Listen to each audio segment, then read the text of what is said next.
So yun mga Oragon, daming nag-comment sa atin dito sa paglagay natin ng steel deck. Nung winilding natin itong kanto na to, yung mga dugtungan nito, yung winilding kasi natin.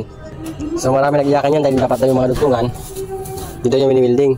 Tsaka baliktad daw yung pagkalagay natin. Dapat daw ito ang silalim dahil dapat daw nakalakyan. So yan naman masabi sa inyo mga Oragon. Maraming iba't ibang klase na steel deck ang pwede nyo makita sa ginagawang building.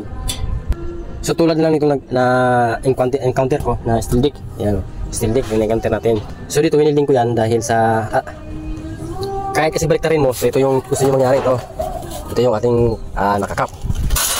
Dito naman yung pinaka ano niya, ayan pinaka ano. Yan yung tinatawag na male. Ito yung tinatawag na male, ito naman yung female, mga asawa. So kung ito yung nasa ilalim, tapos ito yung nasa ibabaw, so pansinin nyo naman sa natin. Yan o. Plain lang siya, no? Di ba? Naka-off lang siya, naka-square lang siya. Wala siyang clamp. Kumbaga, pag pinapay mo dito, wala lang. Kumbaga, useless lang. Baliktarin mo ba yan? Useless lang yan dahil di wala siyang clamp. Kumbaga, hindi siya nakalak. Yan o, hindi nakalak o. Yan, sa mga nag-iiyakan ng mga basher natin, no? Yan o, sa mga nagmamagaling dyan, no? Wala siyang lock, no? Kaya sinabi nyo baliktad. So, ganito kasi yan. Yung dalawang kasi ang pagkabit nito ng steel deck na to. O, dito. Na walang clamp. Tapos naka lang siya, kumbaga ito lang. So, ang dalawang kasi ang pagkabit yan. So, yung sinabi nyo sa akin na baliktad, pwede yun.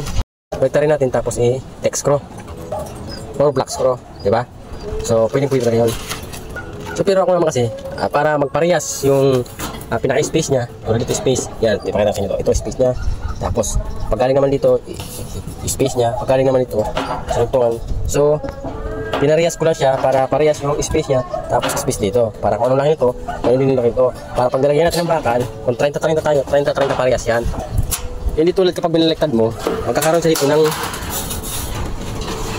kantong maliit. So, kung pinatong mo yung ano, mawala na. Kaya kung ginagawa ko, ito, winilding ko na lang. Depende na lang yan kung ang nabili nyo yung steel deck ay may lock. Yun, doon ako maniniwala sa inyo na baliktad yung pagkalagay. Kung may lock to, ay wala tong lock. Kaya hindi nyo masabing baliktad yung pagkagawa natin. At so, nag-comment naman na kakalawangin tong ating steel deck. So, hindi yung kakalawangin mga Oragon. Dahil takip naman yung bahay. Pag binungusan mo yan, hindi na yan mababasa. Kasi sa loob ng bahay yan. Hindi na yan mababasa. Mabuti na lang. Ibababad mo yan sa ano. Ibababad mo yan sa ulan. Kasi tubig talagang kalawangin yan. So, kaya kung mapapansin nyo, lahat ng ginawa ko dito, yun, naka-welding yan. Yung-welding natin yun. So, hindi po yung baliktad. Dalawang kasi lang kasi ang paglagay ng steel deck kapag walang clamp, walang lock. Yung una, binabarin na. Pangatlo, pangalawa, wini-welding. So, kaya welding ko yan. Yan yung makas to. Ano? Nandito lang siya, di ba? Dapat to tama yan. Dapat dito sa banda na to. May lock dapat yan. Pero dapat pa yan. Tapos pagkaling naman dito, yan nakaklam dapat. Ito wala kong clamp. Yan o, pinawapin yan. Kaya paano yung masay yung pagkagawa natin. Yan sa mga nag-iiyakan kong basher. Yan. Relax lang kayo. Ako ang gumagawa dito. Trabaho ko to at akong bida. Right? Tama kayo. Ako naman eh.